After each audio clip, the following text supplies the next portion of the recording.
I don't know about you, but birding takes me to another place. And I can be in the worst mood or I can be in a little bit, down, and I get out with the birds and all of a sudden it's a different world. And so I think a lot of people feel that way. I think they get health benefits out of it.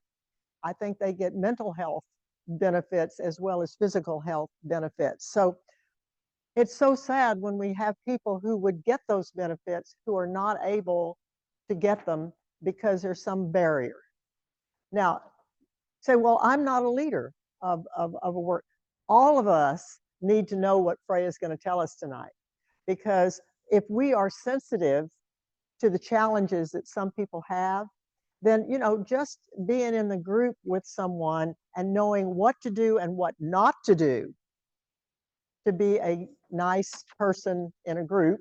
And that's true for anyone. But for someone with a disability, I know I didn't know any of this. And it has really helped me be more sensitive and be, I hope, a better person, not only a birder, but a better person too. So without further ado, I would like to turn it over to Freya McGregor up here. I'm seeing, I'm over there. She's bigger over here. So Freya, thank you. Thanks so much, Patsy. Hi, y'all. As Patsy said, my name is Freya McGregor. My pronouns are she, her, and San Antonio was my first home in the US. Nearly 9 years ago, I moved from Australia because I fell in love with the Texan who's in the army. So it's really exciting to be talking with you all tonight. I wish I was there in person. Alas, I'm in Tuscaloosa because that's where the army sent my husband. So as Patsy mentioned, I'm an occupational therapist by trade, and occupational therapy is a healthcare profession that's all about enabling people to do the things in their everyday life that bring them meaning, but that they cannot do because of a disability, injury, or illness. So often it's things like being able to get dressed without needing someone to help you, or being able to, cook dinner or prepare a meal and feed yourself without assistance. But as Patsy mentioned, my knee went dodgy, which was my term because we didn't have a diagnosis for several years. It just was funky. It gets really irritated and swollen, and I couldn't walk half a mile for quite a while. So suddenly, when this happened out of the blue about 6 years ago, and suddenly the way I had always birded, which was while hiking, wasn't possible for me anymore. And so thinking about it from an occupational therapy perspective, like, is there a way we can modify the environment or teach people new skills or modify the task, the actual activity of birding so that I could do the thing? And there is. Birding is inherently modifiable, which is kind of why it's such a cool vehicle for disability inclusion. And it's partly why I think so many birders enjoy it, because we can change up the way we engage with this activity depending on what we want out of it for the day. So yeah, so these days I helped start and ran the nonprofit Birdability for the first year and a half of its existence, and then these days as Patsy said, I run a consulting business called Access Birding, and I do consulting and training with different nature organisations, and I'm also a research associate at Virginia Tech, involved in research related to increasing access and inclusion for disabled birders, which is super fun. And I'm writing this book for Princeton University Press about accessible birding locations across the US for birders with and without disabilities. So that's an exciting and also epic project. I've had the great fortune of being able to intersect with Patsy and Tom twice on these book research trips, which is always a complete delight. So let's get into it. So this space that we will hold together for the next hour or so, please throw questions in the chat. And I look forward to talking with you about them at the end. And it's totally okay, whether you're in person or on Zoom, if you don't know the right word, if you ask a question that you think might be inappropriate. If you think it might be inappropriate, it's probably not a good question to ask a birder with a disability on your outing, but it's okay to ask me. I'm here inviting that, and I'm being paid to answer those questions. So it's okay if you have a question that you're not sure if it's a good one to ask. It's okay to admit you don't know something. Nobody knows everything about disability, including me. So it's totally fine. And it's also, you're very invited to share your feelings and experiences, especially if you have something that's going on with your body or your mind that impacts the way you go birding. You are especially not obliged, but very welcome to share. If I say something and you're like, oh yeah, that thing, or if I say something you're like, I don't know, that doesn't apply to me, share that too. You're very welcome. So we are not an expert about someone else's lived experiences. We are the expert of our own, but not of someone else's. And this is an important thing to recognize if we want to be, if we want to practice humility. So I think also something that we don't practice enough is not knowing something and being vulnerable and admitting that we don't know a thing. I had to get used to it very quickly when I moved to the US when my American, not yet, but as of now, husband would say some random thing that he clearly I was just supposed to understand what that word meant or what that reference was about. And I just had to get really comfortable with saying, I don't know what that means. Not because I'm stupid, but because I grew up in a different country and that's not what I'm familiar with. So I invite you to, if you're in person, if you feel comfortable just yelling out, or if you're in Zoom, dropping in the chat, just like a real quick sentence. What's something that you don't know about disability? This is a really big question because disability is a really big concept. So if I don't know if anyone's in person who can call on people or if folks just want to kind of yell out. I don't know how many people are in person. Yes, if we have somebody in the room, we have a little microphone that goes right into the Zoom. Can you hear me okay? Okay. So if anybody from the, that thing jumped right out of my hand. If anybody wants to say anything in response, I'll come over to you and you can speak into this microphone so people on the Zoom be able to hear you as well, and Freya. Okay? Yeah.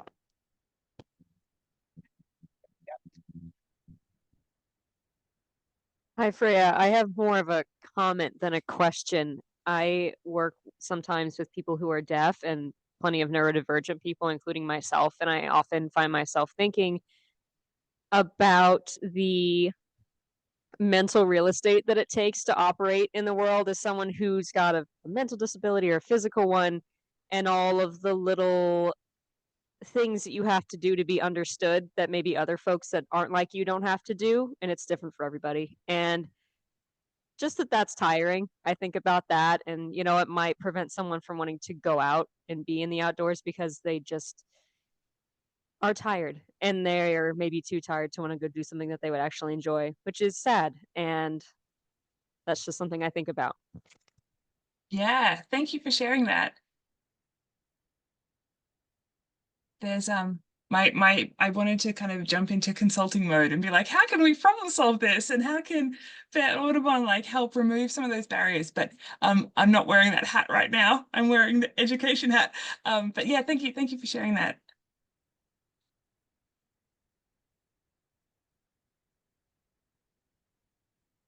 Anyone want to admit something they don't know about disability? Looks like it's not a lot of feelings of vulnerability going on right now, which is okay. It's just an invitation. So I would say that I don't know what I don't know about disability because honestly, as a fully enabled person, there's nothing in my background that gives me anything to be truly empathetic. I mean, I can be empathetic and say, "Oh, that's a shame," but honestly, there's nothing in my background that allows me to have that where I could relate experientially to what it's like to be disabled. And so I honestly don't know what I don't know about disability. And maybe one of the things I'm hoping is maybe you can help me understand what that is. Yeah, yeah. Thank you for sharing. One thing I would share is I too was like Britt, and now I'm older. And I think that being more sensitive to people in your group who are slower, who don't want to charge around like I used to charge around and do things, because it's something you have to adapt to. And I'm hoping to hear some tips for my own life of how to adapt for those things that are happening that um, I can't control them, but I can adapt. So I'm hoping for some good adaptation ideas. Thanks, Patsy. I recognize your voice. A couple of people in the chat said, what is legally required to accommodate? For instance, interpreters for people who are deaf or hard of hearing. Are you required to accommodate all disabilities? And someone else said, different ability instead of disability, which I think might be a question about terminology, which we will come to in a minute. All right. Thank you, everyone. Thank you for sharing. We'll keep going here. So today we'll discuss redefining the word birding, some basic disability etiquette. There's a fair bit more, but we'll just cover the sort of key, real like high level kind of stuff there. A little bit about different styles of birding. That's that sort of modifiability thing that this activity offers us. Really brief overview of some access features of birding locations and a couple of strategies to be welcoming and inclusive of other birders.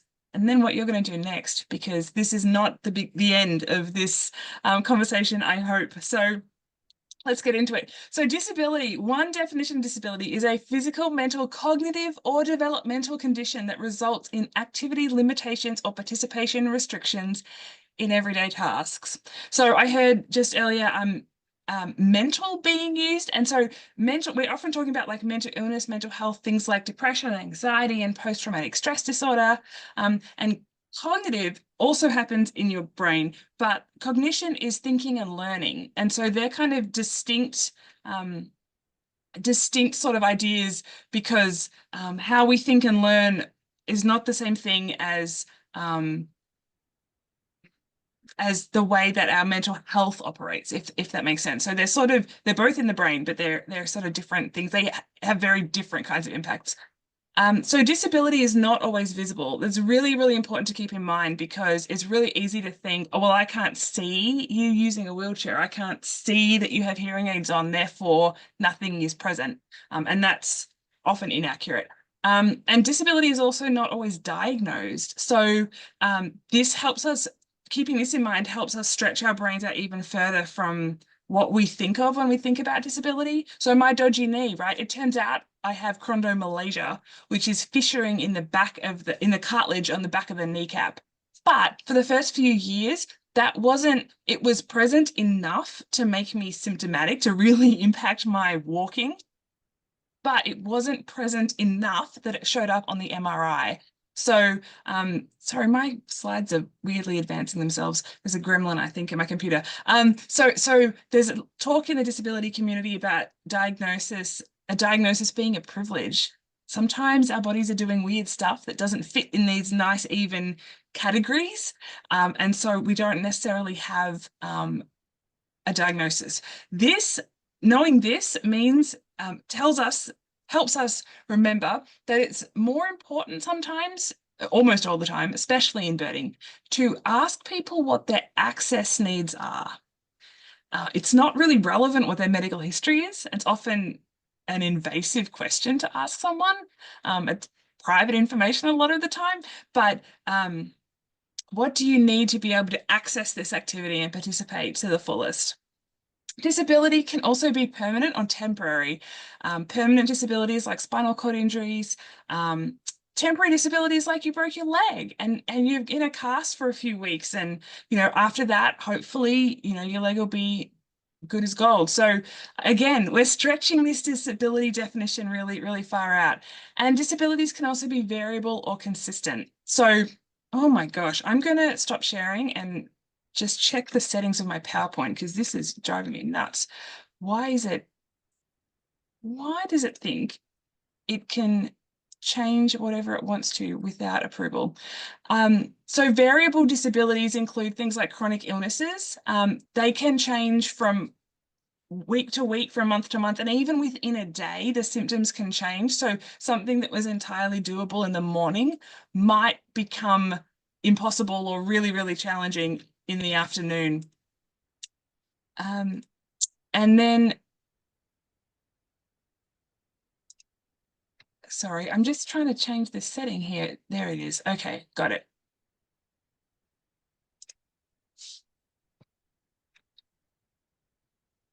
Sorry, y'all. Technology is great when it works.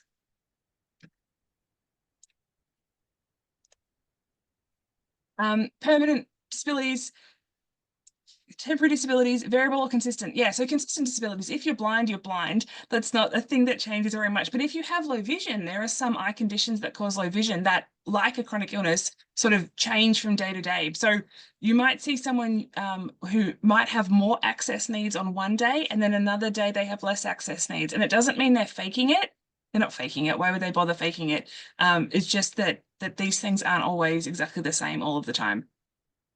So it's often, a lot of people think that disability is not that common. And I think that's because, well, there's several reasons, but I think that's because many of us have very specific ideas about what disability actually is.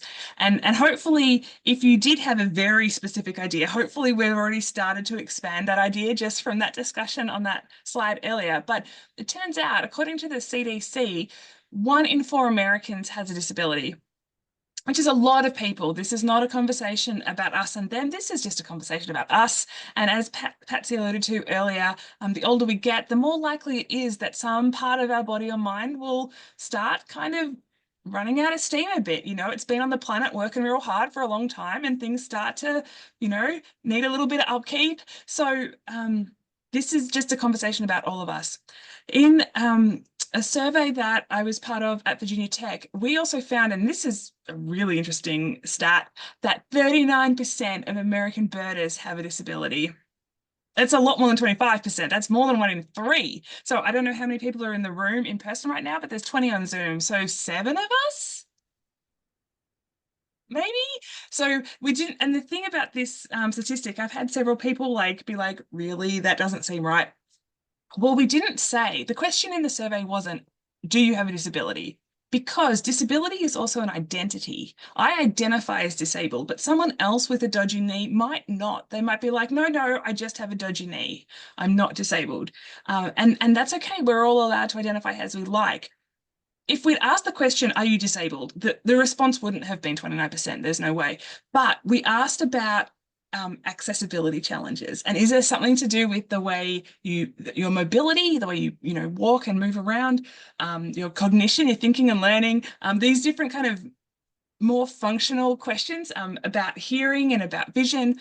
Does this impact how you enjoy birding? And 39% of people said yes. So sort of expanding that into this idea of disability.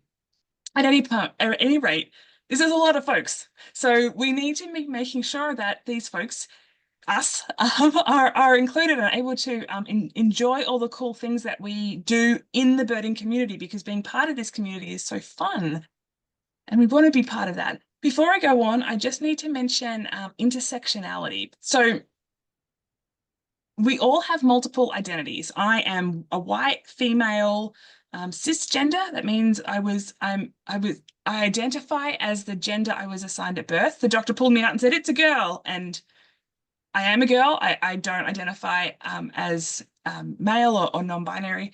I'm disabled. I'm a wife. I'm a sister. You know, I have all these identities. We all have multiple identities, but some identities have been historically marginalized. And so someone who is Black, for example, often has to navigate racism. Someone who is gay often has to navigate homophobia. But someone who is Black and gay, they don't get to just be one or the other. They are often having to navigate racism and homophobia at the same time. And it's those intersections of those these historically marginalized identities that can make things really, really tough. So if we really want to be inclusive of disabled birders, it's really important that we're not thinking only of white disabled birders or only of straight cisgender disabled birders. It's really important that we are also working to include Black, Indigenous and birders of colour and queer birders as well, so that we can also genuinely include all the disabled birders too. So my first recommendation for you to increase access and inclusion for disabled birders is to broaden your definition of birding and birders.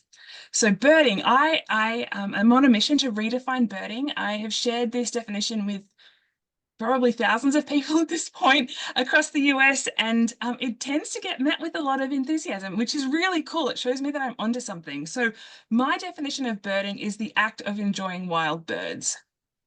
It's really broad on purpose, because when we define birding like this, it allows us to include these different ways of birding, like listening, like using binoculars or not using binoculars, like moving down a trail or car birding, or being inside or birding via computer, having an in-depth knowledge of bird identification or not. Not everyone can get on a trail. Not everyone can use binoculars. Not everyone can afford binoculars. Not everyone can remember bird names. And the birds don't really care what we call them anyway. So, you know, there's this traditional kind of emphasis on the right way to be a birder, but I think we need to say thank you and evolve a little bit more beyond that if we want to include all these different ways of birding. Back in Australia, we talk about bird watching, but my clinical background is in blindness and low vision services, and I can tell you there are plenty of birders who do not watch birds at all. And we don't want to exclude folks who are blind or have low vision from this hobby just because we're using a word that implies that they can't participate.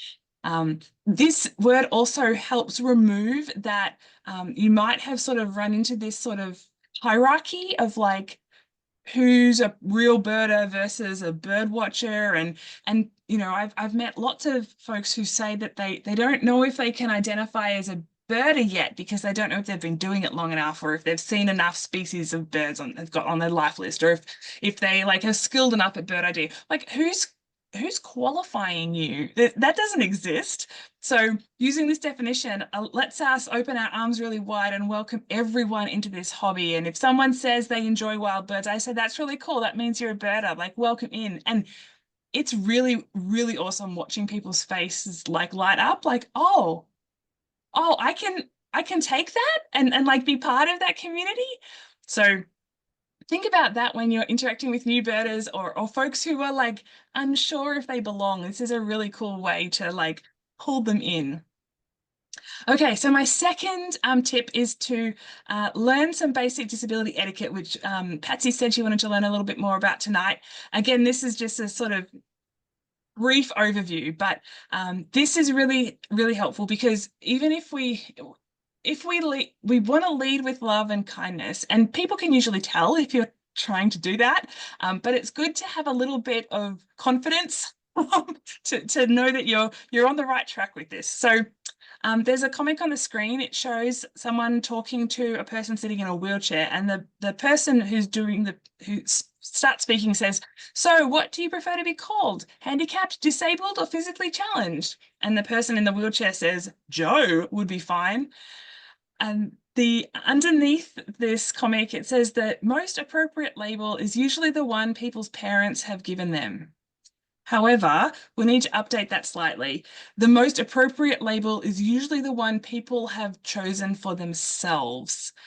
There's a whole lot of reasons that that's really important, but one of them might be the fact that someone might be born with something that, you know, medically we might describe it as a disability. Their parents might have said, no, you're not disabled. And then this kid might have grown up and been like, actually, identifying as disabled gives me access to this really cool community, and I want to be part of that community and get that support and that sense of belonging, and I'm quite comfortable identifying as disabled. So letting people identify as they like is really important, and just calling people by their name and treating them like a human being, right? That's step one.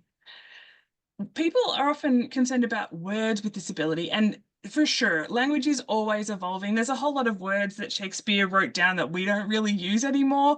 So language shifts over time, and I appreciate that this can be hard to keep up with, which is why it's important to tap back into learning about disability, not just one time ever, but like every year or two, like circle back and see if things have changed and learn something new. So this is general advice only. As I said earlier, everyone is always allowed to identify as they like. So if if someone, generally, handicapped and impaired are out of date and often considered offensive. But if someone says to you, I'm handicapped, please, please do not tell them, well, Freya from Access Birding says you can't say that about yourself, because I didn't say that. I didn't say that. Everyone's allowed to identify as they like. This is, if you don't know if you're writing in the newsletter or if you're talking to a group, that's the advice that I'm giving you here. So handicapped and impaired are very sort of deficit focused, focusing on things that people can't do. It's not that we want to be like the toxic positivity thing. We're not going for that. We're just trying to use neutral terminology. And normal in this context is really kind of casting a judgment, like what even is normal anyway? So don't use that in the context of disability. Instead, you can use the word disability. There's nothing wrong with having a disability. Therefore, there is nothing wrong with using the word disability or disabled. So it's okay to say this thing. Again, you might run into individuals who like really have strong feelings about this word, but generally this is completely okay. You can also say a person with a disability or a disabled person. And there's some nuance in there about which version of that should be used, and that's kind of for another day.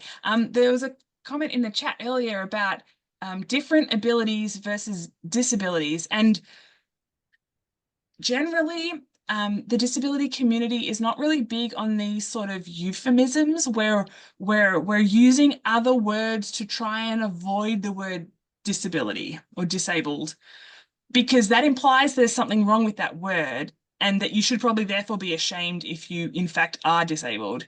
And so things like differently abled or different abilities or these words are, we're trying to avoid them, and just there's nothing wrong with the word, just say the word.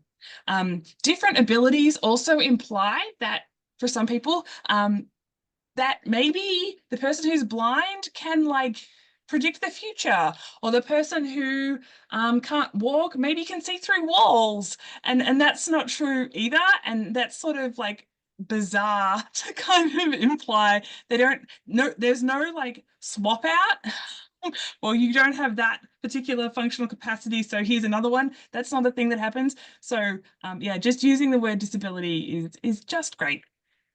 Wheelchair bound or confined to a wheelchair, definitely not okay.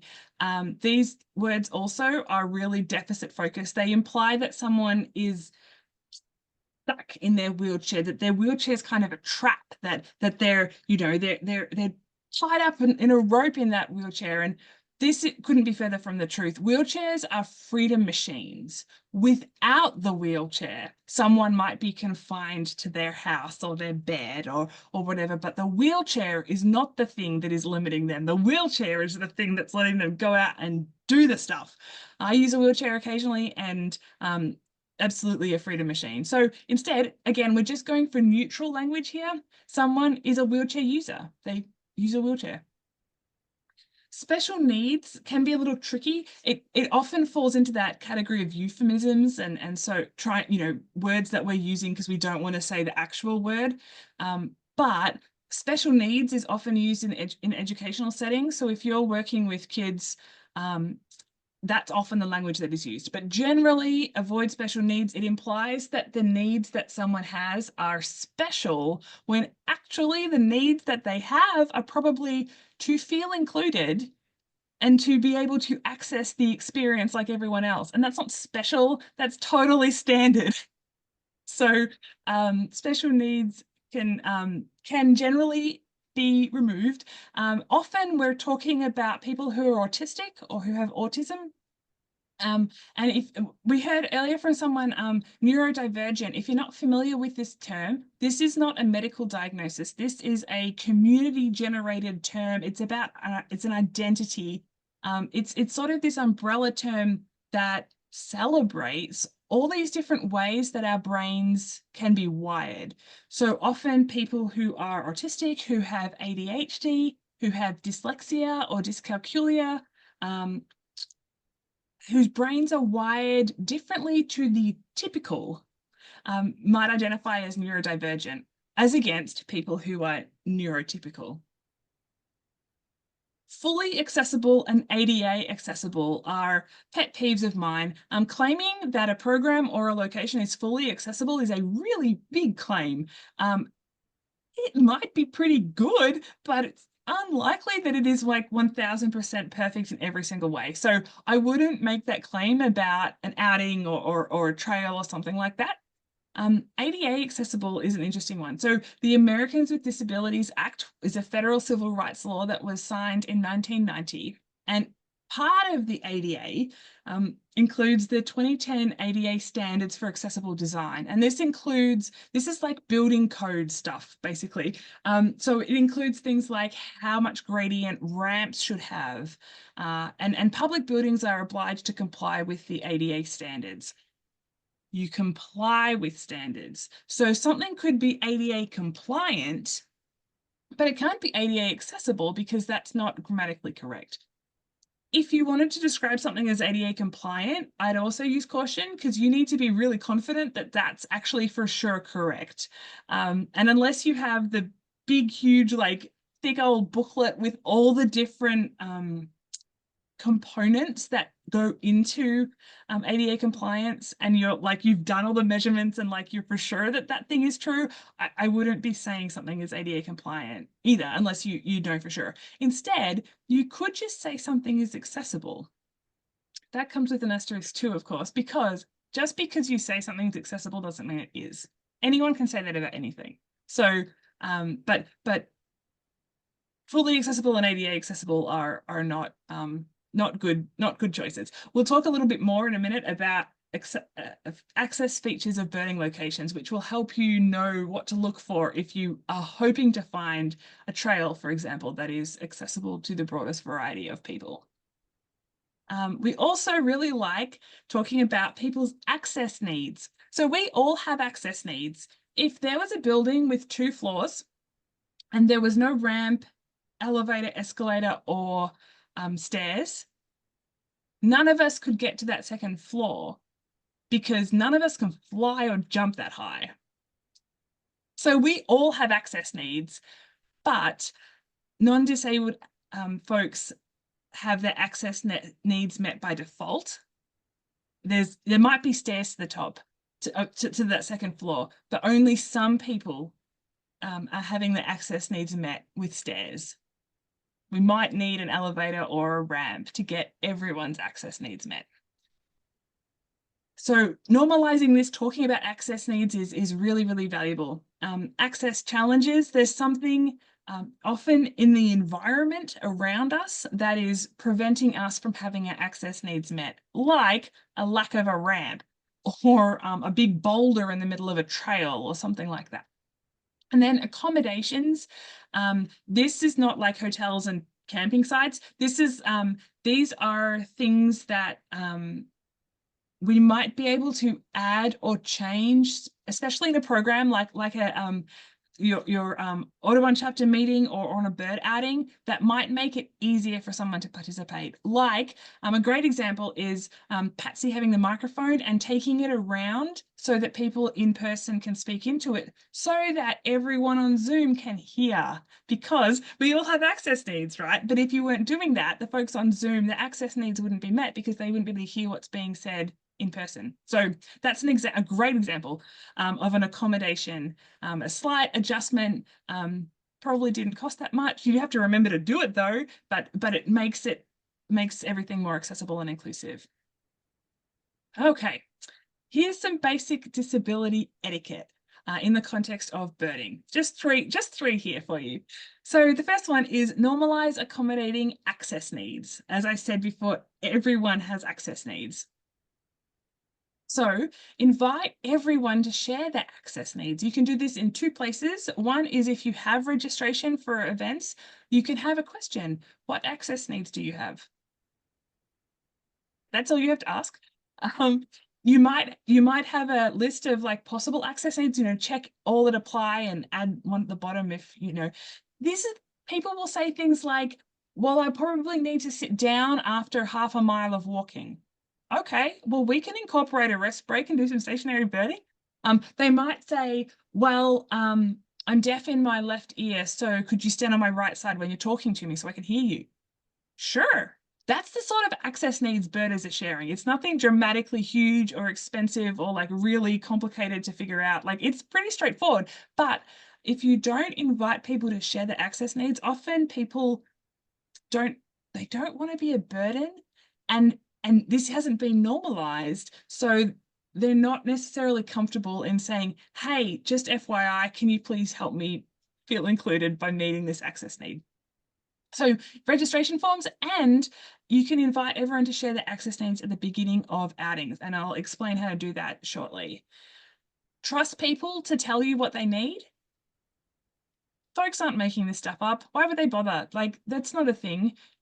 And that means that if someone shares an access need, please do not debate with them why that access need is present. They didn't need that last week, or are you really sure about that? Like, that's really rude. And people aren't making this up. So trust people to tell you what they need. And then accommodate these access needs if you can. And very often it will be an easy thing to do. You might just have to keep remembering it, and that'll be the hardest part. But you have to be intentional, but this isn't that hard.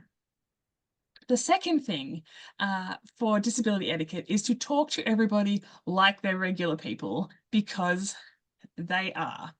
So there is a comic on this screen. By the way, this thing I'm doing is called an image description. It's so that if someone is blind or has low vision or can't see the screen for any other reason, is still going to be able to get this information that's otherwise only being presented visually. So this is a comic I drew, my excellent comic skills here. It says, don't talk over or around people. And there's two people speaking. Someone says, does your friend like owls?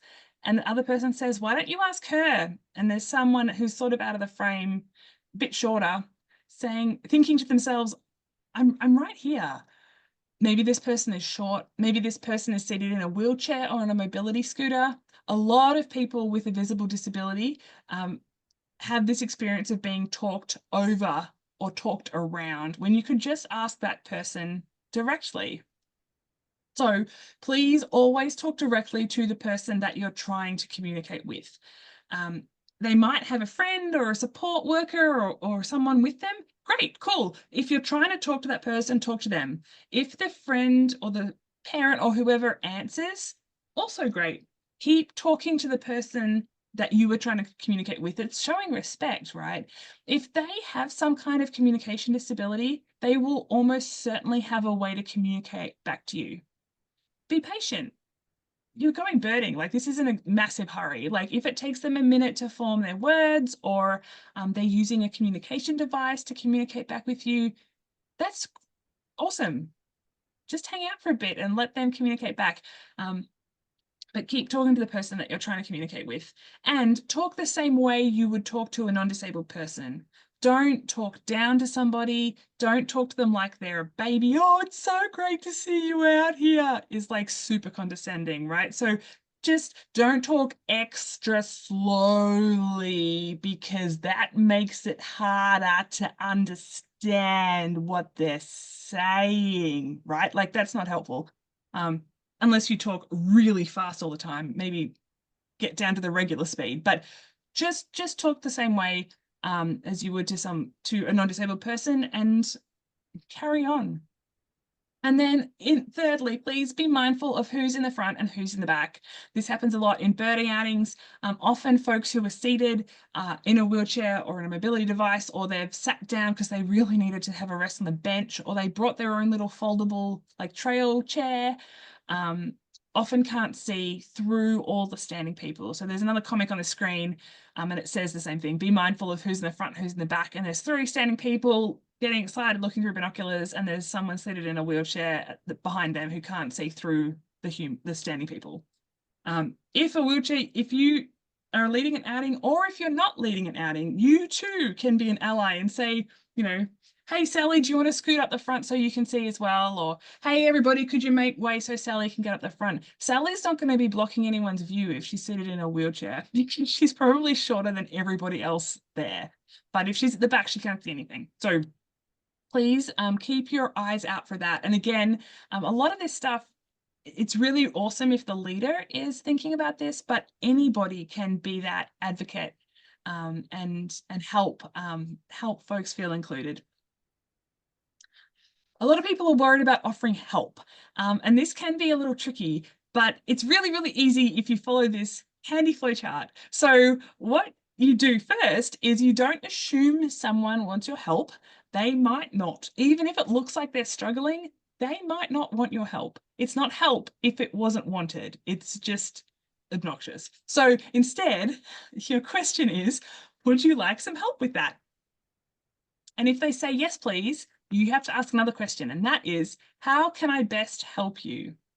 Don't assume you know what they need or that you know how they would like the help, especially if you've never met them before.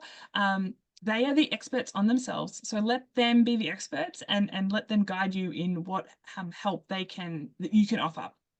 If you say to someone, would you like some help with that? And they say, no, thanks, please don't get all like tweaked up and like, I was just trying to be nice, because now you're kind of a jerk. Instead, just be cool. Just say, I see Patsy laughing at me. Just say, no worries. If you would like some help later, just let me know. Just, treat them like they're a regular person. People are allowed to decline your help. Just because you're offering it doesn't mean they want it. So it's easy. Would you like some help with that? Don't assume. All right. The third thing you can do to increase access and inclusion for disabled birders is hold different styles of bird outings at accessible locations. If you are an outing leader, this is a great opportunity for you to lead the way in this. If you are not an outing leader, this is a great opportunity for you to talk to the outing leaders and the folks making these decisions and say, hey, have you ever thought about doing this? Or I'd really love to go to a bird outing that's like that. Could we make that happen? We all have a role to play here in making this a reality. So I'm going to skip that. Different styles of bird outings. There are a whole bunch. So you could have a bird walk on an accessible trail. You could hold a stationary birding event. A big sit is actually trademarked, but like you could call it a little sit or a birding by butt or a bring your own bench birding. Stationary birding, lots of folks can't get down the trails for all kinds of reasons, or they have, chronic fatigue or pain stuff going on, or they don't know if they'll get overwhelmed, so they don't want to be half a mile down the trail and discover they really need to separate themselves. Stationary birding events can break down a lot of those barriers, if not all of them. People can come and go as they like. It can be a bit more communal, a bit more community, social, and we don't need to worry about being able to travel down a trail. You can do some virtual bird programming. This is a great example of that, having hybrid meetings. It's super cool. I don't need to explain to you all why that's valuable to people, but you could do virtual bird programming like outing style, like someone could be out, or several people could be out in the field looking for and listening for birds with their smartphones in a Zoom, and everyone sort of in the Zoom participating virtually together. Or you could be enjoying bird feeders, like feeder cams or nest cams virtually. So again, lots of folks, particularly with chronic pain, chronic illness, but a whole lot of other different access needs might benefit from having these virtual birding programs. Car birding events, I think Choke Canyon was a van trip, so that's awesome. Could someone, here's a question for whoever's organizing that, could someone follow in their own vehicle? Because not everyone will be able to get in and out of a van. That requires 2 or 3 steps most of the time. So car birding, you don't have to carry your stuff. You have a bit more control about where you travel. You don't need to navigate a trail. You can stay cool, you can stay in the shade, you can stay warm. There's all kinds of benefits for that. So think about how you can incorporate. Van trips are super fun, but can you also go a little in a slightly different, like the sibling of a van trip might be having several, like a caravan of cars, so people can bring their own car if they need it for various reasons. Bird banding demonstrations, super fun, always awesome to get a look really, really close up at a bird in the hand, and letting, if it's such that someone can be invited to release a bird from the hand, that, can be a pretty amazing experience. Family-friendly birding, lots of people with disabilities have kids, so are kids welcome or not? If that's not explicitly shared in the outing event description, many parents won't feel like they should show up because they don't want to disrupt other people. So having bird outings that are specifically being designed to be family friendly. It's really awesome. Same as sensory friendly bird outing. So we all have sensory sensitivities. Tags on the back of my shirts don't bother me that much, but the seam on top of socks, near your toes, it drives me mad. That's an example of a sensory sensitivity. Also pumpkin is horrible. I hate pumpkin. Pumpkin spice is great. Actual pumpkin, I don't want it in my mouth. It's a texture thing as well as a taste. So a lot of folks who are neurodivergent have sensory sensitivities that can become disabling in different contexts. People with anxiety, I live with anxiety, that can also create sensory sensitivities. Lights can get really, really bright and no one else has a problem with it, but it's just way too bright for you. And so a sensory friendly bird outing might look like a smaller group size and maybe space for folks to kind of do big movements, or that everyone's really quiet, or there's different ways that you might organize those. Birding by ear as well. I talked earlier about folks who are blind or have low vision who bird entirely by ear. So are your bird outings really, really focused on visual birding, or is there a bit more opportunity to use multiple senses here?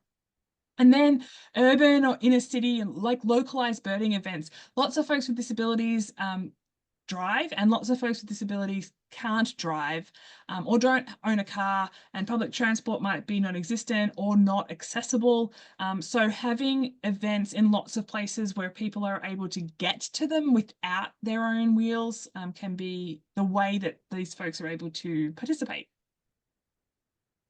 This is going to be a really, really brutal quick fire summary of some of the features of accessible birding locations. I can talk about this topic in particular, as well as several of the other topics, for like an hour to an hour and a half. So there is a lot that goes into making a birding location truly accessible for the broadest number of people. So this is just a high level kind of thing for you to keep in mind when you're thinking about where you can hold outings for that will meet the broadest number of people's needs. Van accessible parking spaces are really important. You have probably seen parking spaces at supermarkets, at the bank, wherever that are reserved parking spaces for someone with a disability placard or a disability license plate. There's also van accessible parking spaces, and the van accessible parking spaces have an access aisle next to them with those diagonal lines. That's because there are lots of folks who use mobility devices like wheelchairs, who need to be able to, there's several versions of this. Someone might be seated in the passenger seat or the driver's seat of their vehicle and need to be able to open their door fully wide open, pull their wheelchair right up next to their vehicle to be able to transfer directly across. And if they can't open their door really wide, they're not going to be able to get out of their vehicle. Another example of this is there's these really cool modified vans where someone who uses a power wheelchair, there'll be a ramp. They sometimes come out the back and they sometimes come out the side door of the van. These ramps deploy out the side and someone using a power wheelchair can wheel straight into the vehicle, and they stay seated in their chair. They don't have to transfer from their wheelchair into the vehicle chair. If there isn't space for that ramp to deploy, they can't get in or out of their vehicle. And so that access aisle is super important. If you remember nothing else from today, please, please, please never park in the access aisle. Never leave your shopping cart in it. Don't park your push bike or your motorbike in it, even if you're in a rush. I don't really care. Your convenience is not more important than someone else's ability to access that place. And if they can't get in or out of their vehicle, they can't even get to the supermarket or the trail. So van accessible parking spaces, really important. Public transportation, if possible. Again, lots of people can't drive for various reasons. No entrance fee. This is totally, you're renting a van for the Choke Canyon trip. That costs money, but whenever possible, having options that are free. Disability is really expensive and a lot of folks are living on a fixed income. So just the finances alone can be a barrier for some folks. Accessible bathrooms are really important. We all need to use a bathroom one way or another.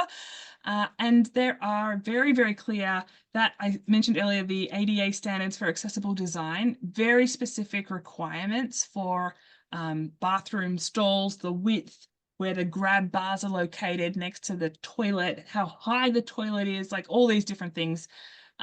So having accessible bathrooms, they also, to be accessible, they need to be unlocked. So if you are showing up at 8 a.m. and the visitor center doesn't open till 9 or 10 a.m., okay, sure, please tell people that so that they're not showing up expecting to be able to use the facilities and then they can't because the bathrooms are locked. Or maybe you could work with the nature center folks ahead of time and they might be able to show up early and unlock the bathrooms for you all to use before you head out on the trail. On the slide is a photo yes, sorry, my brain is starting to fall asleep. On the slide is a photo of 2 portaloos. There are standard size portaloos and there are accessible size portaloos. And here is the thing. Only some people can use the standard size portaloos, but everyone can use the accessible size portaloos. So accessible portaloos are great. If you are ever involved in renting some for whatever event, please get the accessible ones because everyone can use them. Firm and stable trail surfaces are a massively important thing for many, many people with disabilities.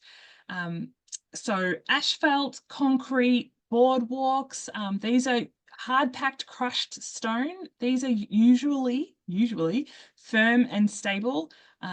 Boardwalks in particular are a great example of just because it was built to be accessible doesn't mean it stays that way. Nature happens, you know, maintenance is required. So please make sure if you're hosting an outing that you intend to be accessible, please make sure you go and check out the location before you write your outing event description, because there might be a massive hole in that boardwalk or a tree might have fallen down, completely blocking the path unless you can climb over it. Only some people can climb over it, all these things. Sand, wood chips, and gravel, they are not firm or stable trail surfaces. Mown grass is pretty dicey in that department too. So try and avoid those kinds of surfaces if you're trying to hold an event for the broadest number of people to be able to participate in. We also want limited inclines or declines. It might not feel like a slope to you.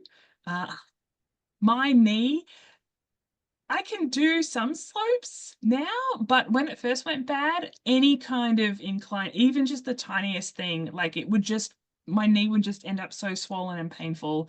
I just learned I needed to avoid them. People with chronic illness, chronic pain, all kinds of things, that little tiny slopes, that they might seem like little tiny slopes to you, but they can be quite significant for different people for different reasons. So flat, please, whenever possible, as flat as possible. Benches are massively important for so many people.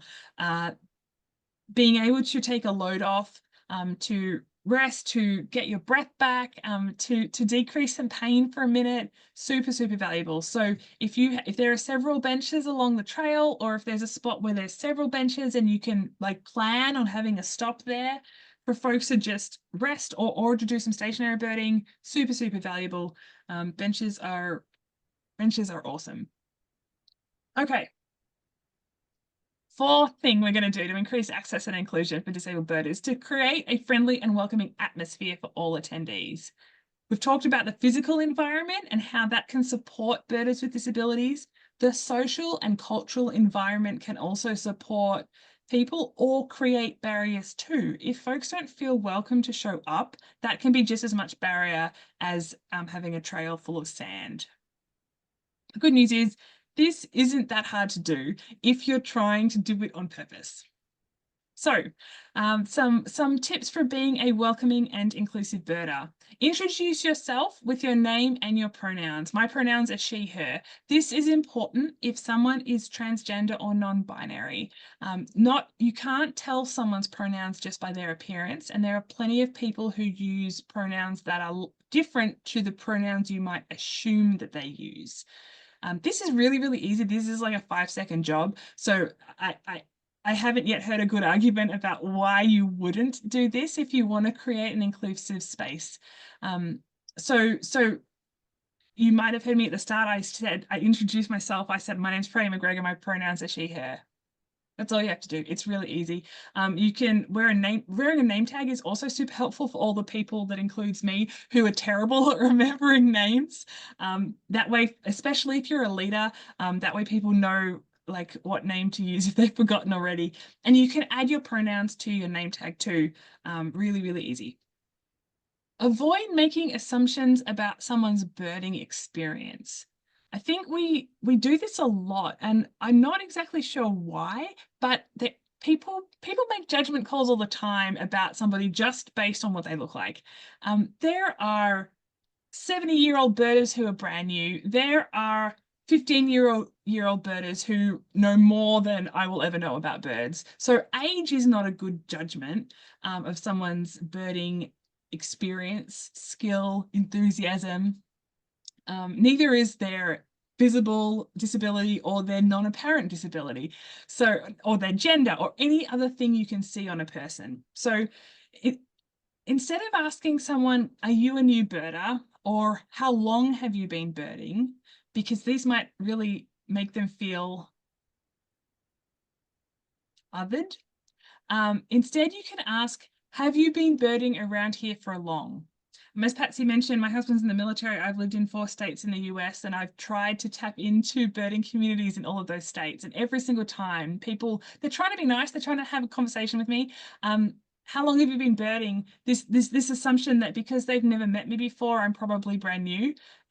It's not correct. And it feels really weird. And I've talked to lots of different disabled birders and birders of colour and queer birders who seem to get this question again under this, and younger birders, you know, under the age of 30, say, who are getting this question implying that they must be new because they look a certain way. And it doesn't feel so great. Often the question, that much more helpful question, is, have you been birding around here for long? Because then I can tell you, actually, no, I just moved here a month ago. Oh, cool. Well, now that opens up a whole another conversation about the cool places to go birding here and what birds are special here that weren't special where I lived before, and all of these things. So avoid that sort of assumption being made about people being new to birding. And then assume people have identified the bird correctly. It happens so often, especially when women, when young birders, when birders with any kind of, who look any sort of a way, call out an ID in a group, and someone's like, oh, I doubt that. Oh, it's not I don't think that's what it is. You know, these sort of really dismissive remarks, it's really, really discouraging. And if it happens a couple of times on a bird outing, like, I'm not going to go back, even if I was correct every time and everyone apologized and acknowledged that I was correct every time, which never happens anyway. I'm probably not going to go back to that group, because the norm in that group is to assume someone's an idiot, and that doesn't feel good, right? So a really easy mindset shift for this, I learned from my husband in the army: trust but verify. So this looks like, instead of saying an American redstart at this time of year, I doubt that. Instead, trust but verify sounds like, an American redstart? Cool, let's see. And then it might not be. And that's okay, because we all make ID mistakes.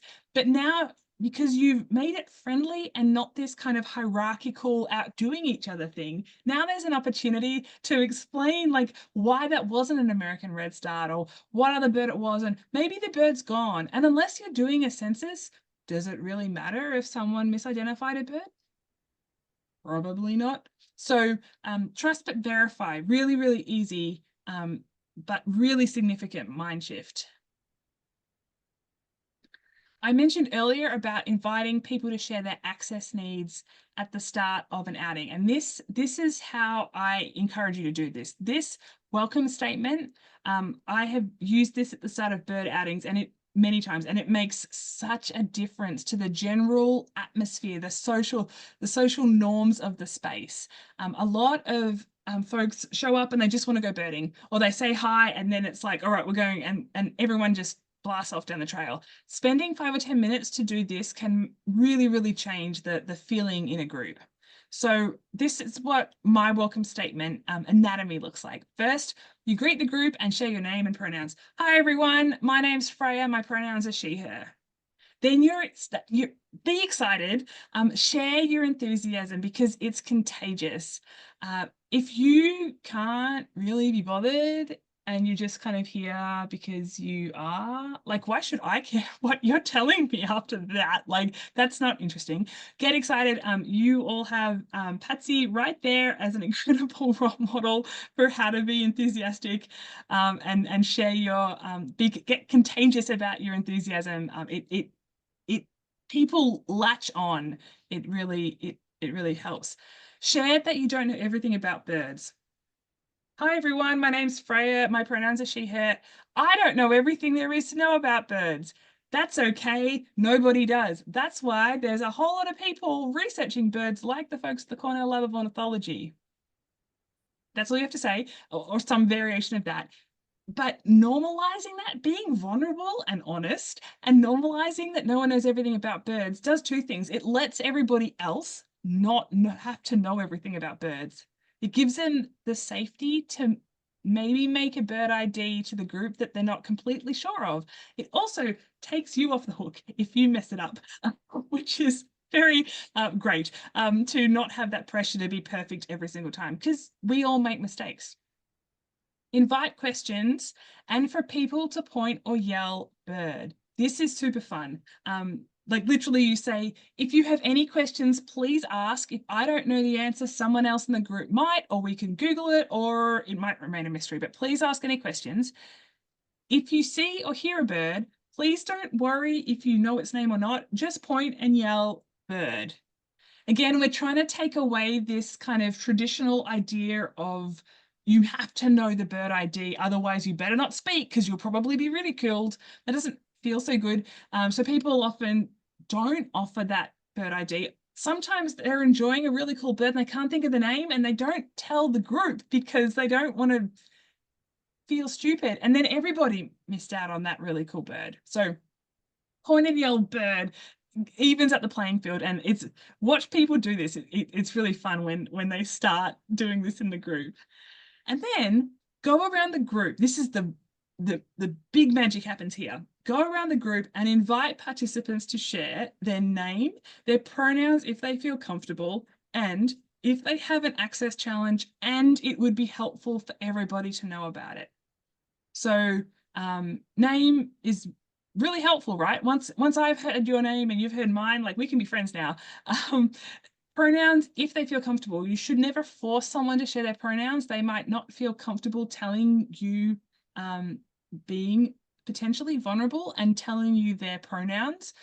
So you should never force someone to share their pronouns, but normalizing it by you doing it and inviting everyone to do this is really, really helpful for folks who are trans and non-binary. And then this wording is very intentional. If you have an access challenge, and it would be helpful for everybody to know about it.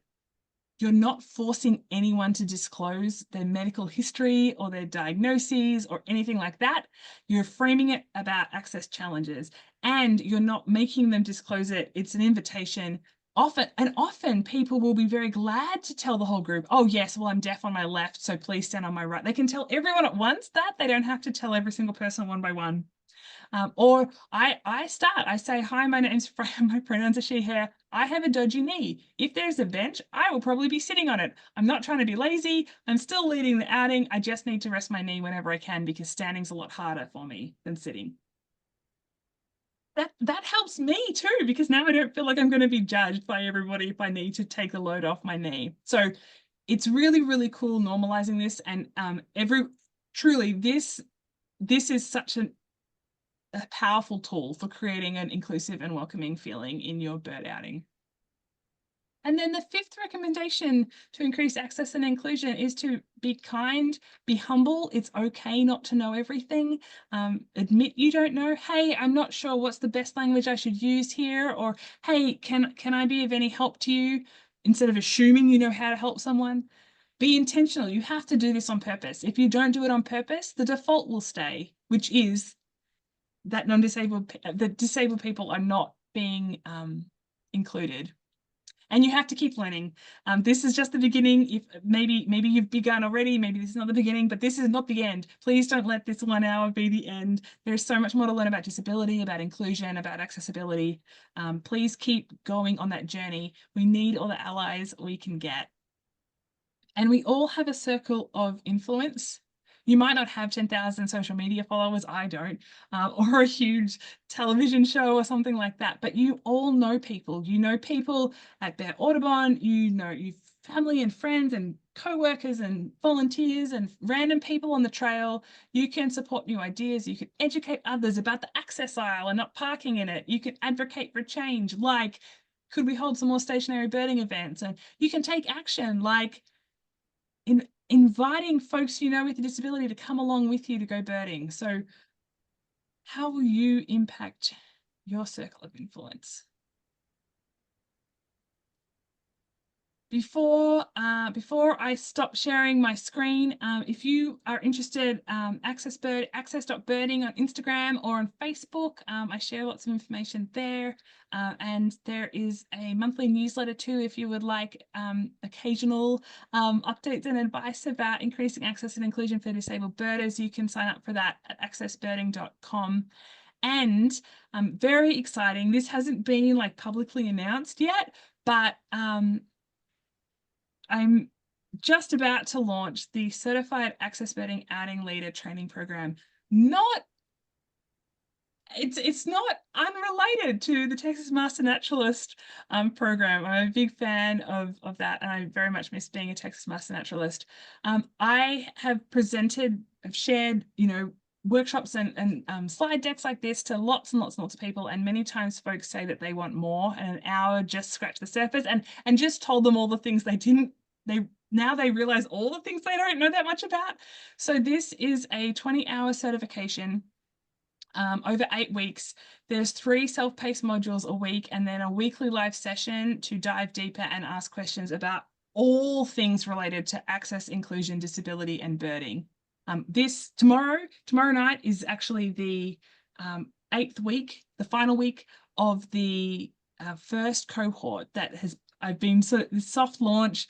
It's been really, really awesome watching people. These are folks who already lead accessible outings or who have birders with disabilities. And the feedback I've got has been really, really cool. People have really appreciated learning from a bunch of different disabled birders, learning a lot more about how to design and lead these different styles of bird outings, a whole lot more about the accessible features of birding locations, all this stuff. So there's a workbook with a whole lot of worksheets and resources, an online community that you'll have access to for the next year to ask questions and get advice from. And then the certification, you can get a digital, I think I put the wrong words in there, a digital badge or an enamel pin to show folks that you are a certified access birding outing leader. I would imagine that this would count as advanced training for the Texas Master Naturalist. I haven't asked Michelle Haggerty or Mary Pearl Muth yet because I haven't publicly announced this, but I would imagine this would count. So the first public cohort will begin in January. So I can share a link to the waiting list if you would like to be the first to know when I do announce those dates, which is coming up in the next couple of weeks. If you would like to dig in. All right, that's it. I'll stop sharing and gladly take any questions. Okay, yes, please put the link in the chat, because when we share this video on our Vimeo channel, which is accessible to anybody who's here or anybody who's a member, we always like to put things like that in there so that they can, and we'll also pass along to you any comments that were in the chat that you would be interested in seeing too. So if anybody here has I have somebody here just quivering with a question right here. Here you go. I don't necessarily have a question, but I wanted to share a cute experience with you about neurodivergent children. So 3 boys are sitting together at a reunion we had, and one's in a wheelchair, the other 2 are not. They're all 8 to 11 years old, and they're eating ice cream. And then all of a sudden, one of the boys blurts out, "Hey, why is your wheelchair red, not blue for boy? And then the little boy says, because red's my favorite color. And then the other boy goes, well, I'm on the spectrum. And then the third boy that blurted it out in the first place said, I'm on the spectrum too. I think we were meant to be here together. It was so cute. They didn't care. They're just sharing, so pure. Yeah, and isn't Thank that awesome you. that the stigma of disability hasn't got to them yet? Like it's just a totally normal thing. It's like, well, I'm Australian, so what? Like it's just a part of who I am. What a cool thing. What a great example of what we can strive for, where this is just a normal part of being human and not this weird other thing. Thank you for sharing that. That was great. Now in the chat, does Becca, would you like to, is there anybody in the chat that has a question or a comment? Okay, I'll check it when I get back. Yeah. See, I think she read some of those. Freya, were you gonna, Okay. Is there Yes. any that you wanted to comment on, Freya? There was the one about different ability instead of disability. We sort of covered that in the language. And then the question right at the start was about what is legally required to accommodate, for instance, to interpreters for people who are deaf or hard of hearing. Are you required to accommodate all disabilities? Yeah, so under the Americans with Disabilities Act, places of public accommodation where you're like, this is like buildings, but also organizations that are providing services like bird outings to the public are required to provide accommodations so that people can access them. For example, the interpreter is a great example. So someone who is deaf or hard of hearing who uses American Sign Language, ASL, to communicate, they shouldn't have to pay for an interpreter to show up. The organization should be providing that accommodation so that that person can show up and participate like all the hearing people can.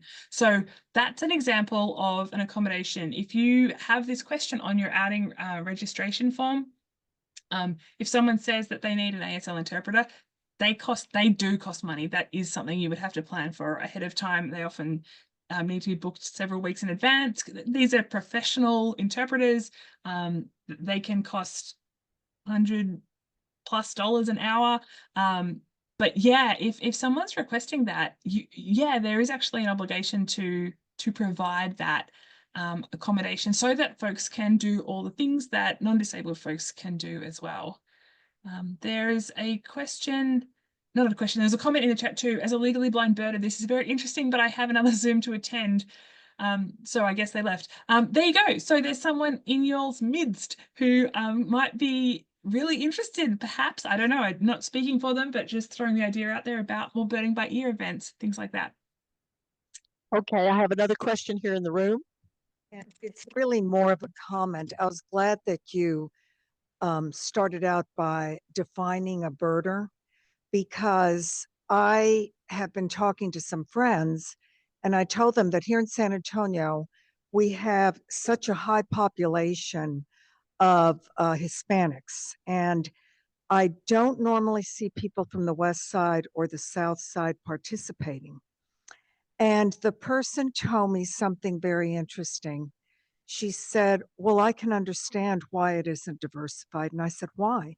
She said, because birders have a stereotype that they have to be highly educated. And she said, that's the image that most people have of birders, and that they have money. And I thought that was very, very interesting. And I wonder, I think that she's right on. And I also think that most people are intimidated by thinking that they'd have to go identify birds. So breaking that barrier would be a challenge. Yeah, The other thing I want to mention is I have always heard physically challenged. Is that improper to say? Yeah, so that's one of those sort of euphemisms that have often been used to avoid the word disability, as Okay. if that word is like an offensive like term, which it's not. So yeah, so someone might be describing themselves that way. Please use the language that they are using about themselves. But yeah, generally we don't need to avoid this word because there's something wrong with this word. So there's nothing wrong with saying that someone has a disability. You might narrow it down to say they have a physical disability. That's fine if it's correct. But okay. yeah, that's language just keeps on evolving. The comment about this image of birders, it's I think this is part of my work too, trying to expand this definition of birding and expand how we go birding and what programs we create for birding. You know, having more programs specifically for beginner birders where you have loaner binoculars, or maybe you have a birding outing that no one uses binoculars for, because that might invite the folks who don't have that kind of spare cash to afford optics, you know, baseline $200 for a pair of binoculars all the way up. So how can Bear Audubon create space so that anyone feels like they can come? Just because you say everyone is welcome doesn't mean they feel welcome, right? Anyone can say everyone is welcome. It doesn't make it inclusive. It's just a thing to say. So could you have outings that are bilingual, where you have an outing leader that speaks English and an outing leader that speaks Spanish? Like what would that do to the people who might want to show up but might not feel that their access need of being able to understand the language would be met? I'm just chucking this in the chat. I know you're in person, but I wrote an article for Audubon a couple of years ago about redefining birding. So I know sometimes that some folks have found that helpful to share with other people of like, yeah, look, it's written here. Like this is how we should go about it going forward. Well, Freya, we're running out of time, and I see what you mean. We could talk about some of these topics over and over and over, but I think you've lit up some brain cells. I could see people nodding and, oh yeah, I didn't get that. I think that one of the things we can always do is encourage people to enjoy the birds outside their window at their feed, especially if they feed. A lot of people we talk to at the festivals and stuff, they love to feed the birds and watch the birds. And we always tell them they don't care what you call them anyway. Just enjoy the beauty, the behavior, the fun of it, of having a wild creature come to you. And we also suggest Merlin. If anybody, you know, everybody has a phone almost now, and using those apps that help people get into it gently on their own, that's free. And so all of these, and I'm so glad that you brought those up, because it gives me a lot of thought. We also, when we advertise outings, we tell how far about somebody's we're going to walk, if there's any inclines, how much time we're going to spend, and so forth. So that tries to help. But you've given me some other good ideas of things to put in there. Do you have, you know, if you have any specific access needs, please make us aware of them. We also have binoculars to loan if people need them and that kind of thing. But thank you. Thank you. Thank you. And please consider, when your book is finished, whenever that is, and you want to come and launch it, we'd love you to launch it our way, and tell us about that. Because as we travel, maybe we could be your eyes and ears for more places that are accessible, and if you have a website, we could do that. So